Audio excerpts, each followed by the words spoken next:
Hi, everyone, and thank you so much, Zoho, for this wonderful opportunity of conducting this webinar on e-invoicing.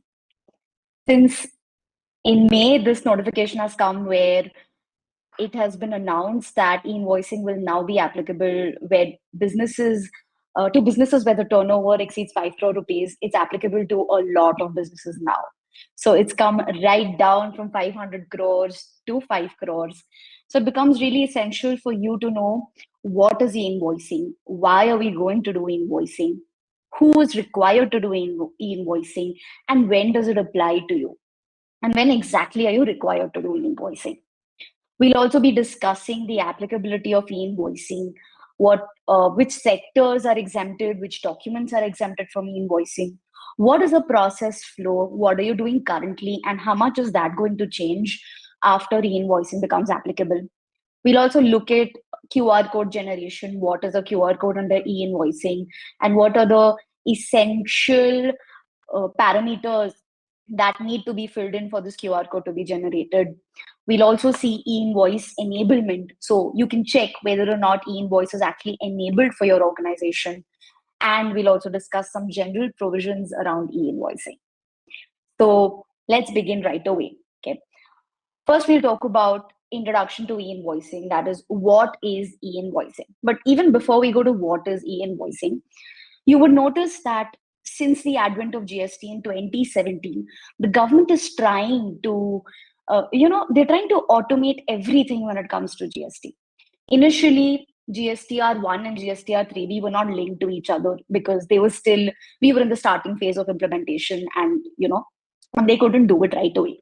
But a couple of years down the line, and then they could integrate GSTR1 and 3B. So today, your 1 and 3B go hand in hand. They have to match with each other. By way of introducing e-invoicing, they're going a step further. They're trying to automate right from the step of your accounting software. So the process flow for them would be such that from your accounting software, it will push to GSTR1, and then from GSTR1 to GSTR3B. So this is like an entire circle of transaction. And if there is anywhere, if there is a mismatch or if there's any revenue leakage at any point, they will be able to catch hold of it easily. So that is mainly why they've introduced e-invoicing. So e-invoicing doesn't just mean an invoice in a PDF, but it means that it is a digital document that is exchanged between a buyer and supplier. But before being exchanged between the buyer and supplier, it goes to the government portal. It is a system where B2B invoices have to be authenticated electronically, and only then they can be used by the seller to issue it to the buyer. Okay. It also means that certain reporting details of specified GST documents are to be notified on the government portal. So e-invoicing is not just a digital invoice. It means that your invoice is first going to go to the government portal, and then from the government portal, you will get it back, and then only you can issue it to your buyer. But why do you actually need e-invoicing? Now, when you file your GSTR1, you're giving information to the government, let's say, on a monthly basis. But now, by way of e-invoicing, the government requires you to give this data on a real-time basis. So as soon as you've generated an invoice, the government would expect you to push it to the e-invoicing portal before issuing it to the buyer. So they're getting the data of all the taxpayers on a real-time basis. So that is a major reason e-invoicing is introduced. What happens if you're giving data on a real-time basis? You are less likely to make changes to these invoices. Okay. If there are people where there have been such cases of fake invoicing, they can be reduced or curbed because I've already, at the time of creating the invoice, informed the government that this invoice is created. So this is also one of the reasons. And also that all the information in your GST returns can get pre-filled by way of e-invoicing. So when you're pushing it to the government portal, that portal will automatically push it to your GSTR1. So you don't have to necessarily push those invoices where e-invoice is created. You don't have to upload them again. Okay. So these are some of the reasons why e-invoicing is introduced.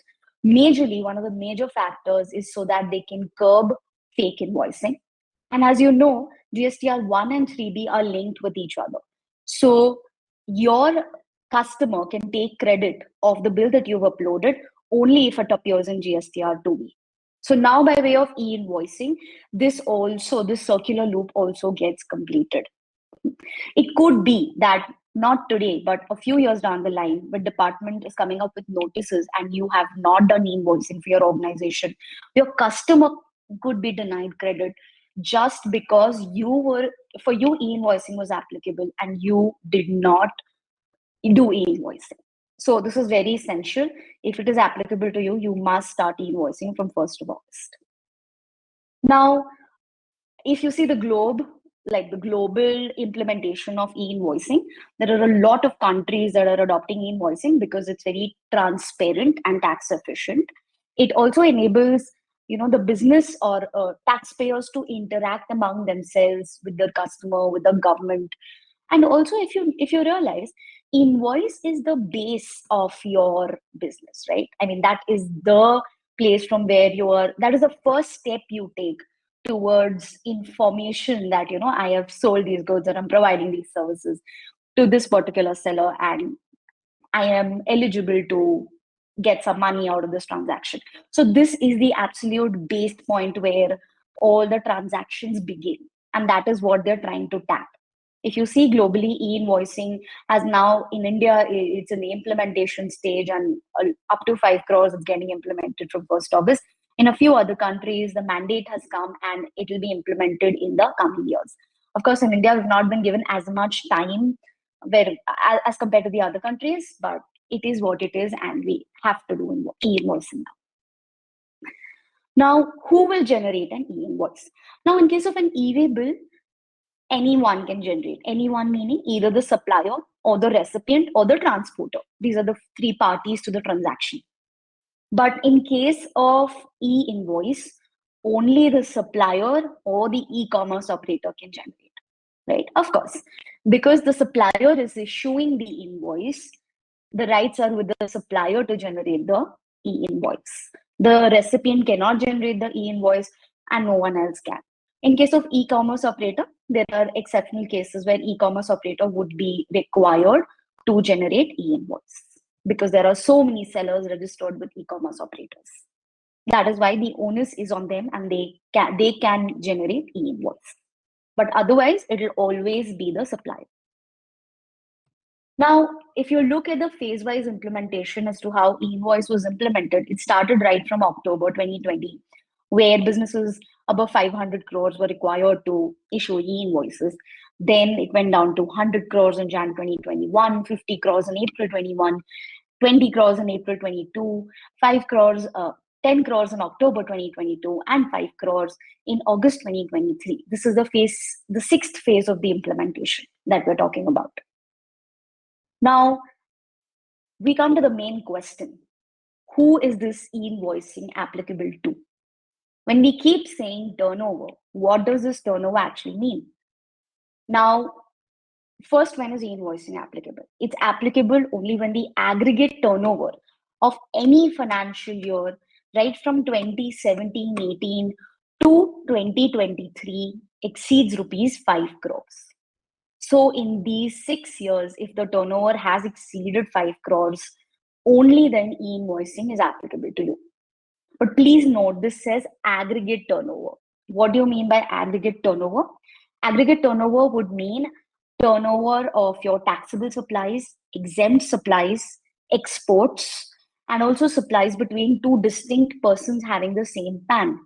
Meaning, I have more than one registration. One is in Maharashtra, one is in Tamil Nadu, and they are exchanging invoices, goods between each other.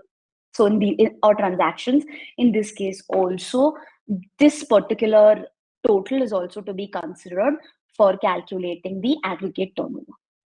So you'll consider everything. You consider taxable supplies, exempt supplies, exports, and supplies between distinct persons to calculate this aggregate turnover. So if your question is that I have more than one PAN, but in Maharashtra, my turnover doesn't exceed 5 crores, but in Tamil Nadu and Maharashtra together, if I put them together, it exceeds 5 crores, then yes, e-invoicing is applicable to you, right? So you need to find out you need to calculate for the last 6 years. And if any of the years your turnover has exceeded 5 crores, e-invoicing becomes applicable. Now, what are the documents to which e-invoicing will be applicable? Now, documents to which e-invoices will be applicable will be the B2B invoices that you're issuing, the B2B credit notes that you're issuing, the B2B debit notes that you're issuing. B2B is nothing but business to business. Okay. So if you're supplying to a registered person under GST and you're issuing an invoice, a credit note, or a debit note, e-invoicing is applicable, which means you have to upload the invoice to the government portal for all such transactions. E-invoicing also applies to exports, applies to deemed exports, also applies to supply by SEZ developers. Does not apply to SEZ units, but applies to SEZ developers. And it applies to supply to government or PSUs. So if it's a B2G transaction, that is business to government, even in those cases, e-invoicing is applicable. Now, of course, in this case, invoices, debit note, and credit note would mean all the invoices, debit note, and credit note that are issued by the supplier. So from a supplier's perspective, one, you're issuing an invoice. Two, you want to reduce the value of the invoice, so you're issuing a credit note. Three, you want to increase the value of the invoice or increase the value of the supply, so you're issuing a debit note. So in all such cases, e-invoicing is applicable. But there are still some exemptions from e-invoicing. Now, the one major exemption, if you see here, I have not included B2C suppliers. B2C is nothing but business to consumer. The reason is pretty straightforward. The government wants to track most of the transactions between businesses so that wherever input tax credit is involved, wherever the customer is taking credit of the transactions, such transactions can be tracked. And there is a proper circular loop and fake invoicing can be avoided. So B2C, that is business to consumer, they're not interested because in any case, B2C transaction, the consumer is paying the entire GST on that transaction. So there's no loss of revenue as such. Now, that is why B2C are exempt. And even in case of issuance of delivery challans, say you're issuing delivery challans for supply on approval basis, you don't have to do e-invoicing. If you're issuing a delivery challan for job work, even in that case, e-invoicing is not applicable.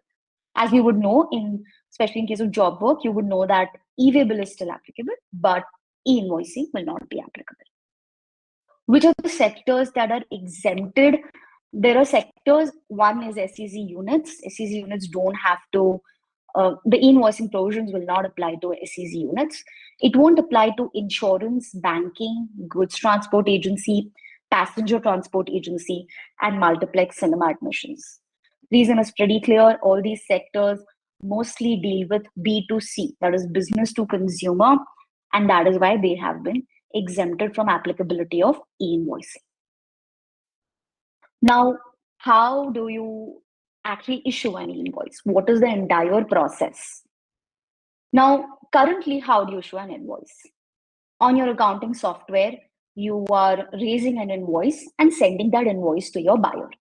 This invoice is on the basis of a pre-agreed PO agreement, whatever may be the case, and that is why you're sending it to the buyer. Of course, you're also signing it or maybe digitally signing it and sending it. Now, after e-invoice applies to you, there will be an additional step that you will have to follow. What is the additional step? This invoice or the details of this invoice have to be uploaded on the government portal, that is the invoice reference portal. Okay. Now, this IRP, that is the government portal, you'll upload all these invoices, and after you've uploaded, it will issue an IRN, that is an invoice reference number. This IRN will be unique to your invoice. And after you have received the invoice from the IRP, there will be a QR code that will appear on your invoice. So the QR code will have all the details of the invoice, right? So you're pushing the invoice to the government portal or you're uploading the invoice to the government portal, and e-invoice is generated where an IRN will be generated, that is an invoice reference number. And you will get back the invoice. On the invoice, there will be a QR code and an IRN. Only then you can issue the invoice to the buyer. So before issuing the invoice to the buyer, you must ensure that the IRN is generated and you have a QR code on that invoice. Only then it will be treated as valid invoice. This is also as per Rule 48 of the CGST rules. Now, so the process flow will be something like this. You have a customer PO. So you're raising a PO. The customer is raising a PO. Based on the purchase order, you've created an invoice. Then you're uploading the invoice to the IRP by using the JSON format, or you're using your accounting software in whichever way it helps you. After my session, the Zoho team will also explain how you can use Zoho to push these invoices to IRP. Then you will receive the e-invoice with an IRN, that is an invoice reference number. Your e-way bill, part A, will be generated automatically based on this IRN. You will file, then you can file your GSTR1. Again, in GSTR1, wherever you've created e-invoices, everything gets pulled automatically. So all the data where e-invoicing is applicable and you've generated e-invoices is auto-populated in your GSTR1. You will just have to add the other details. Let's say B2C is applicable, your HSN table, your documents issued, everything else needs to be put in. And then you can also file your GSTR 3B. So this will complete the entire loop of right from the accounting software to GSTR 3B so that there's no revenue loss.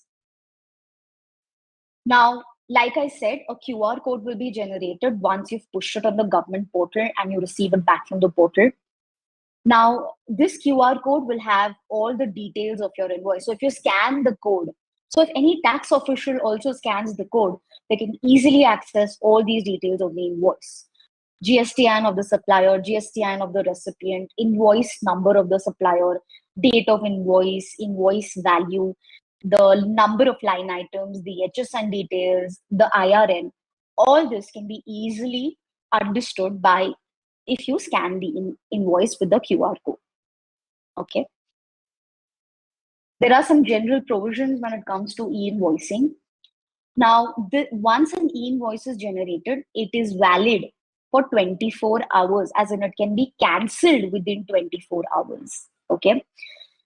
If you want to make any changes to your invoice after 24 hours, let's say, the recipient got the invoice, but the recipient after a couple of days tells you that, this and this is charged extra. Could you please amend this? You cannot go back and amend that invoice. You can't edit and make changes there. You will instead have to issue a credit note against that invoice to reduce the value of the invoice, or a debit note to increase the value of the invoice.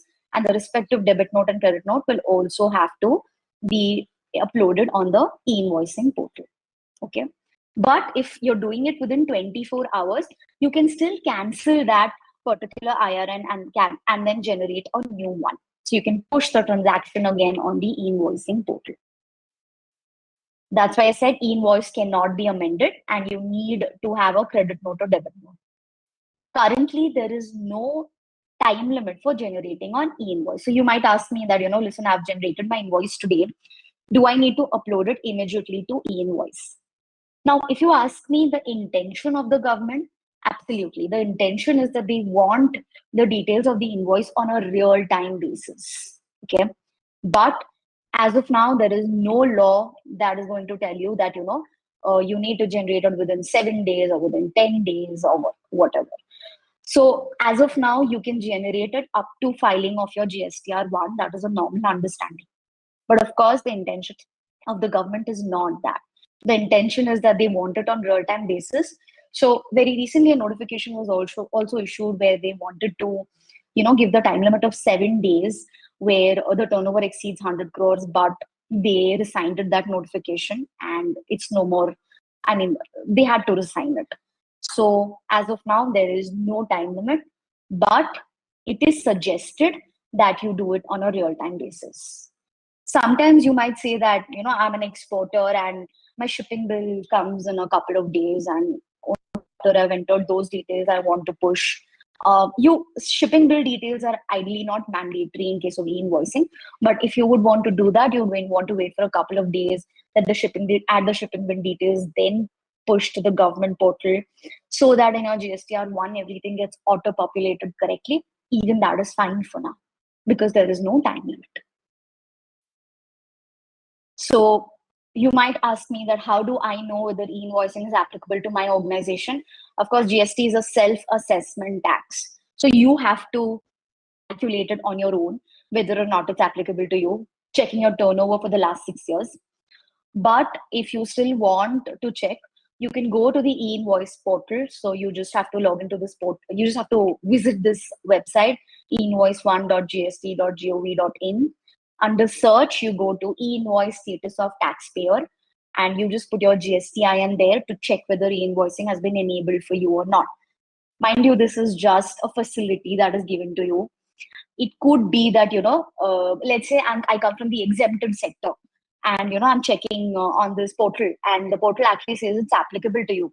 But as per the law, I am a goods transport agency, or I'm a passenger transport agency, or I'm a multiplex where it's not really applicable. So in that case, it won't apply to you. This is just a facility. But on the other hand, if you're checking and you find out that it's applicable, and until today you were thinking it may not apply because of the turnover limits, I would suggest you go back and check your turnover. It is likely that maybe it actually applies to you. Okay, so don't take this as a rule of hand, but use this as a facility to check whether e-invoicing has been enabled.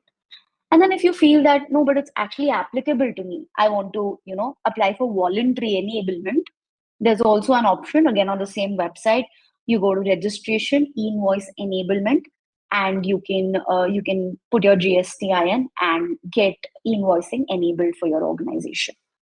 So, of course, the main criteria remains that your aggregate turnover in any of the preceding financial years from 2017-18 to 2022-23 should exceed 5 crore rupees. Only then e-invoicing becomes applicable.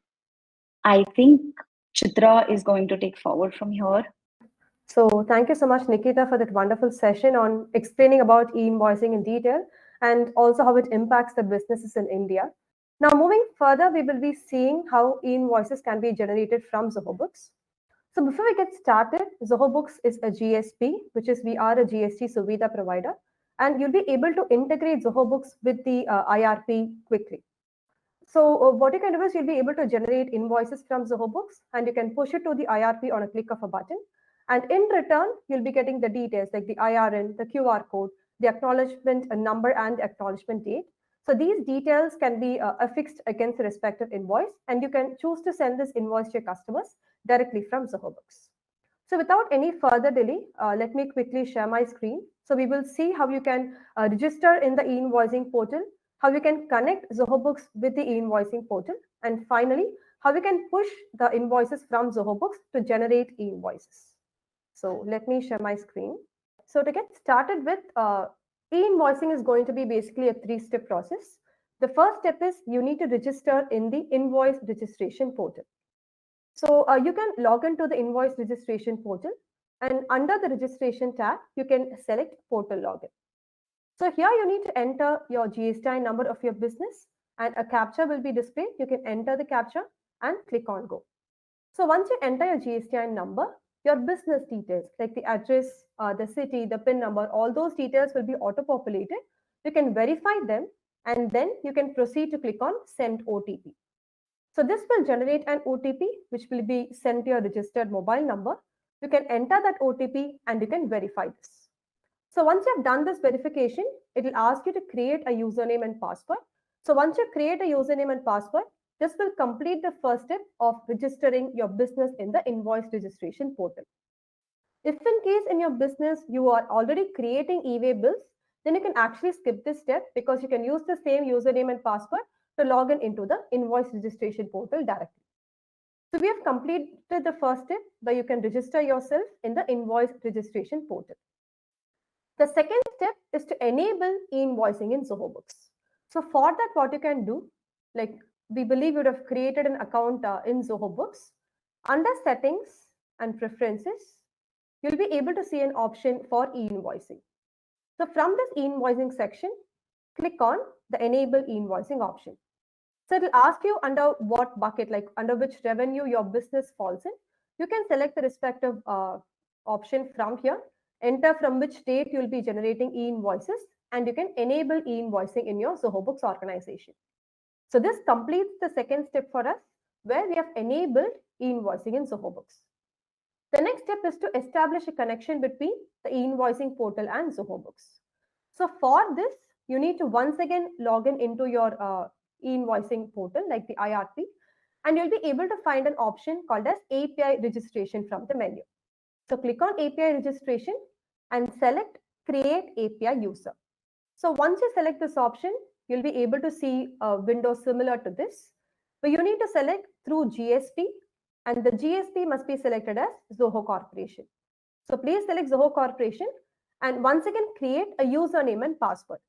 So this username and password is what will help you in connecting Zoho Books to the IRP. So in the beginning, we already mentioned the username and password. That is to log in into the invoice registration portal. The username and password that we enter now, it is to establish a connection between Zoho Books and the IRP. So please enter a username and password. You can re-enter the password and be done with this particular step. So once you're done this, you need to once again come back to Zoho Books. And in Zoho Books, against your respective GSTI number, you'll be having an option called as Connect Now. So you need to click on this Connect Now button and you need to enter the same username and password which we entered just now. So enter the same username and password and click on Save and Validate. So this details will be validated, and once it is successfully verified, it will connect Zoho Books to your invoice registration portal. So far what we discussed is creating an account in IRP. The second thing, enabling e-invoicing in Zoho Books. The third thing, how you have to select Zoho Corporation as your GSP, and by using the same username and password, you can connect Zoho Books to the invoice registration portal. So having seen the initial steps, now we will see how you can create e-invoices from Zoho Books. So before that, you can configure templates in Zoho Books. So templates is a section where you'll be able to configure the look and feel of your invoices. So you can choose whichever template you're using. You can edit the particular template. And in the footer section here, you'll be having the options on which e-invoicing details you want to be included in your invoice. So you can choose only IRN or QR code. And if you do not want to include this, you can enable it or disable it as your preference, and you can save this. So once you've configured your template in this way, you can move forward, start creating invoices from Zoho Books, and we can push it to the invoice registration portal for generating e-invoices. So we will now see how to create an invoice. So to create an invoice in Zoho Books, you can come to the sales module, and under that, you'll be having a section called as invoices. So from here, you can create a new invoice. You can select the customer name for whom you're creating the invoice. And you need to ensure that the billing address contains all the relevant details like the street name, the state, the PIN code, and also the GST details are perfectly configured. And also ensure that the invoice number and invoice date are present because these are mandatory fields. And you can scroll down and select the goods or service for which you're billing your customer for. So you can select the custom, like the item details. And as you see the HSN code, the rate, the tax percentages are populated. So ensure all these details are available and you can save an invoice. So this is how quickly you'll be able to create an invoice from Zoho Books. And once the invoice is created, you can directly push it to the IRP. So as you see on top, there is a push to IRP button. You can just click on this push to IRP. And here it will ask you whether you want to push only the invoicing details or you want to generate both an e-invoice as well as e-payables. So based on your preference, you can select the respective option. So if you have successfully entered all the details, the invoice will be successfully pushed to the IRP and you'll be getting the status as pushed. And if you scroll down the respective invoice and see, you'll be able to see the QR code, the IRN, the acknowledgement number and acknowledgement date. So these details will be automatically affixed against the invoice. So just in case certain data is not available, like if there is a mismatch in any character limit or certain data is not perfectly present, then the status will be reflected as failed. And also it will show you for what reason this invoice is not successfully pushed to the IRP. So you can make the changes as suggested and you can re-push this data to the e-invoicing portal once again. And as we discussed during the session, if you want to cancel the e-invoice, that can actually be done within the 24 hours limit. So let us say for this invoice, I've already pushed it to the IRP. So as you see here, there is a cancel e-invoice button. So if within 24 hours you want to cancel this invoice, that can be directly done from Zoho Books. You can click on cancel invoice, mention, like, select the reason why you're canceling this, mention the remarks, and you can cancel the invoice directly from here. But just in case the 24-hour limit has lapsed, so you need to go to the GST portal directly and you need to cancel the invoice there. And once you do it, here you'll be able to see an option called as mark as cancelled. So you can click on mark as cancelled. So that will update the status in Zoho Books. Like, it will void the respective invoice. You can create a new invoice and repush it once again to the IRP. And not just this, we have various views to check which invoices have been pushed. So as you see, we have the pushed for e-invoicing view, yet to be pushed, and failed on e-invoicing. So for example, if I filter out this yet to be pushed for e-invoicing, so you can even bulk select these invoices and you can push it to the IRP in one go. So it is not just like every individual invoice has to be pushed separately. If you want to bulk push these invoices, that can also be done using this option where you can bulk select the invoices and push it together to the IRP. And and not just invoices, even if you want to push credit notes or debit notes, that can also be done directly from Zoho Books. So this is how you'll be able to create an invoice in Zoho Books, and you can push it to the IRP for generating the invoices. And also you can have a control on who is generating e-invoice for your organization. So under settings, we have this users and roles section, and you can configure a role where you can define. So once you mention a role name, you can give the access only to specific people who can push this and who can cancel the invoice from your Zoho Books. So based on the access provided, only those employees will be able to perform this activity, and this option will not be available to the other users in your Zoho Books organization. And also, if you have recurring transactions in your business, you raise recurring invoices. So in that case, we have an option where you can not only just create recurring invoice, but you can even create it, push it to the e-invoicing portal, and the invoicing details will be generated, and it can be automatically sent to your customers as well. So if you're into a subscription-based business where you have recurring transactions in place, you can automate the process where the invoice will be created, pushed, and it will be sent to your customers. So this is to give you an overall idea on how you can use Zoho Books to connect to the IRP and how you can generate e-invoices from Zoho Books on the click of a button.